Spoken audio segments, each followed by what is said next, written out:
എന്നാൽ ഹസനുൽ ബസരി പറഞ്ഞത് ലാ യസാലുൽ അബ്ദു ബിഖൈരിൻ മാ കാന ലഹു വാഇദുൻ മിൻ നഫ്സിഹി വകാനത്തിൽ മുഹാസബത്തു ഹമ്മഹു എന്നാണ്.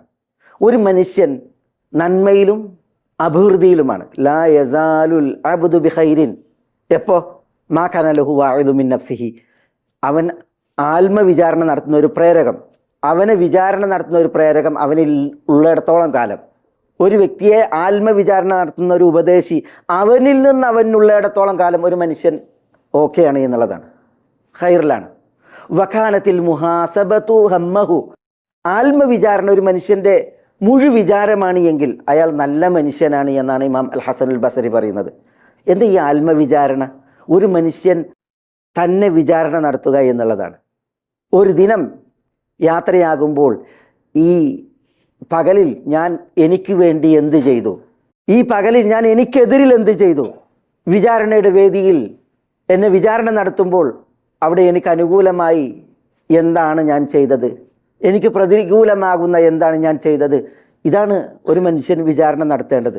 ഞാൻ നിശ്വസിച്ച ഈ സമയങ്ങൾ അതെനിക്ക് അനുകൂലമാണോ അതല്ല എനിക്ക് പ്രതികൂലമാണോ? ഇതൊരു മനുഷ്യൻ തന്നെ വിചാരണ നടത്തുക. അതാണ് മുഹാസബത്തു നഫ്സ്. വഖാനത്തിൽ മുഹാസബത്തു ഹമ്മ, ഒരു മനുഷ്യൻ്റെ മുഴുവിചാരവും ഈ മുഹാസബത്തായിരിക്കണം, ആത്മവിചാരണയായിരിക്കണം. നമ്മളൊക്കെ പലപ്പോഴും മറ്റോൻ്റേത് അളക്കാനും മറ്റോൻ്റേത് തൂക്കാനുമാണ് പലപ്പോഴും സമയം കാണുക. മുഹാസബത്തുൽ ഖൈർ, മറ്റുള്ളവനെ നോക്കാൻ. പക്ഷേ മറ്റുള്ളവനെ നോക്കുകയല്ല, പിന്നെ സ്വന്തത്തെ നോക്കി അളന്ന് തൂക്കി അതിലെത്ര നന്മ, അതിലെത്ര തിന്മ. തിന്മ വന്നു പോയിട്ടുണ്ടെങ്കിൽ അതിനെ എങ്ങനെ നികത്താം, നന്മ ചെയ്തിട്ടുണ്ടെങ്കിൽ ആ നന്മയെ എങ്ങനെ വളർത്താം. ഇതൊക്കെയാണ് ആത്മവിചാരണയിൽ വിഷയമാകേണ്ടത്. അതേപോലെ നമ്മൾ മൈമൂൻ ഇബ്നു മെഹ്റാൻ, താബഈങ്ങളിൽ പ്രസിദ്ധനായ പണ്ഡിതനാണ് മൈമൂൻ ഇബ്നു മെഹ്റാൻ. അദ്ദേഹം പറയുന്നത് ലാ യഉദുൽ അബ്ദ തഖിയ്യൻ ഹത്ത യുഹാസിബ നഫ്സഹു മുഹാസബത ശരീക് ലിശരീക്.